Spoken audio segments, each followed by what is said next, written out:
ഈ റെസിപ്പിയുടെ ഷോർട്സ് ഞാൻ അപ്ലോഡ് ചെയ്തപ്പോൾ എനിക്ക് ഫേസ്ബുക്ക് പേജിലും യൂട്യൂബ് പേജിലും എനിക്ക് വ്യൂസും അതുപോലെ തന്നെ ഫോളോവേഴ്സിനെയും കിട്ടിയിട്ടുള്ള. ഫേസ്ബുക്ക് പേജിലാണെങ്കിൽ എനിക്ക് 4K വ്യൂസും ഒരു 7 ഫോളോവേഴ്സിനെ ഈ ഒറ്റ റെസിപ്പിയിൽ നിന്ന് എനിക്ക് കിട്ടിയിട്ടുണ്ട്. അപ്പം ഈ റെസിപ്പി നമുക്ക് കണ്ടിട്ട് വരാം. ഇത് കിഴിനെത്തോലിയുടെ റെസിപ്പിയാണ്. നെത്തോലിയൊക്കെ നമ്മളിവിടെ കഴുകി വൃത്തിയാക്കി വെച്ചിട്ടുണ്ട്.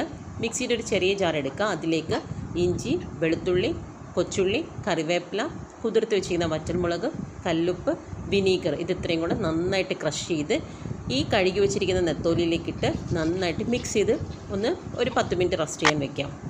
അതിനുശേഷം അടുപ്പിലൊരു പാൻ വെച്ച് ഇതിലേക്ക് വെളിച്ചെണ്ണ ഒഴിച്ചു കൊടുത്ത് ഇതിൽ നിന്ന് കുറേശ്ശായിട്ട് നെത്തോലി എന്ത് ചെയ്യുക, ഫ്രൈ ചെയ്തെടുക്കാം. നെത്തോലി എല്ലാം ഫ്രൈ ചെയ്ത് കഴിയുമ്പോഴത്തേക്ക് സെയിം എണ്ണയിലേക്ക് കൊച്ചുള്ളി, വെളുത്തുള്ളി, ഇഞ്ചി, കറിവേപ്പില ഇതിട്ട് നന്നായിട്ട് വഴറ്റി കൊടുക്കാം. ഇതൊന്ന് വഴണ്ട് വരുമ്പോഴത്തേക്ക് ആവശ്യത്തിന് കാശ്മീരി പൊടി ഇട്ട് കൊടുക്കാം.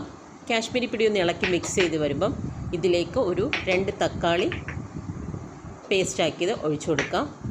തക്കാളി പേസ്റ്റ് ഒഴിച്ചു കൊടുത്ത് തക്കാളി പേസ്റ്റും ഈ മസാലയും കൂടെ ഒന്ന് മിക്സായി വരുമ്പോഴത്തേക്ക് ആവശ്യത്തിന് ഉപ്പും അതുപോലെ തന്നെ കുരുമുളക് പൊടിയും കൂടെ ചേർത്ത് കൊടുത്ത് ഒരു തിക്ക് ഗ്രേവി ആവുന്നിടം വരെ ഒന്ന് നന്നായിട്ട് ഇളക്കി മിക്സ് ചെയ്ത് കൊടുക്കാം.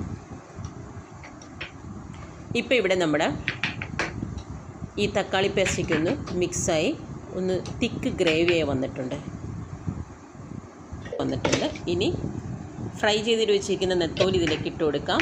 എന്നിട്ട് നന്നായിട്ട് ഇളക്കി യോജിപ്പിച്ച് കൊടുക്കാം. ഒരു 2 മിനിറ്റ്സിന് ശേഷം തീ നമുക്ക് ഓഫ് ചെയ്ത് കൊടുക്കാം. അതിനുശേഷം വാഴയില വെട്ടി നന്നായിട്ടൊന്ന് വാട്ടിയെടുത്ത് ഈ വാഴയിലയിലേക്ക് നമ്മുടെ ഈ മിക്സ് കുറേശ്ശായിട്ട് ഇട്ട് കൊടുത്തിട്ട് ഒരു കിഴി പോലെ എടുത്ത് ഈ വാഴയുടെ നാര് കൊണ്ട് എന്ത് ചെയ്യുക, കൂട്ടിക്കെട്ടി ഒരു പാൻ അടുപ്പത്ത് വെച്ചു. ഒന്നുകിൽ വേറൊരു പാൻ എടുക്കുക, അല്ലെങ്കിൽ സെയിം പാൻ. അതാകുമ്പോൾ കുറച്ചും കൂടെ അതിൻ്റെ ഒരു മണം ഭയങ്കര മുന്നിൽ നിൽക്കും നമുക്ക് ആ മണം. കാരണം സെയിം ഫ്രൈ ചെയ്ത പാൻ ആകുമ്പോഴത്തേക്ക് അതിലേക്ക് എന്ത് ചെയ്യുക, ഈ കിഴി വെച്ച് കൊടുക്കാം. ഇച്ചിരി എണ്ണ ഒഴിച്ചിട്ട് ഈ കിഴി അതിനകത്തേക്ക് വെച്ച് കൊടുക്കാം. അടച്ച് വെച്ച് ചെറിയ തീയിൽ ഒരു 5 മിനിറ്റ്സ് ഒന്ന് ചൂടാക്കിയെടുക്കാം. അതിനുശേഷം ഈ കിഴി തുറക്കുമ്പം നല്ലൊരു മണമായിരിക്കും. ഈ നെത്തോലിക്ക് ഭയങ്കര ടേസ്റ്റാണ്. അപ്പം ഈ ഒരു റെസിപ്പി ശരിക്കും എല്ലാവരും കിഴി പൊറോട്ട, കിഴി ബിരിയാണി ഇങ്ങനെയൊക്കെയല്ലേ ഉണ്ടാക്കി നോക്കിയിട്ടുള്ളൂ.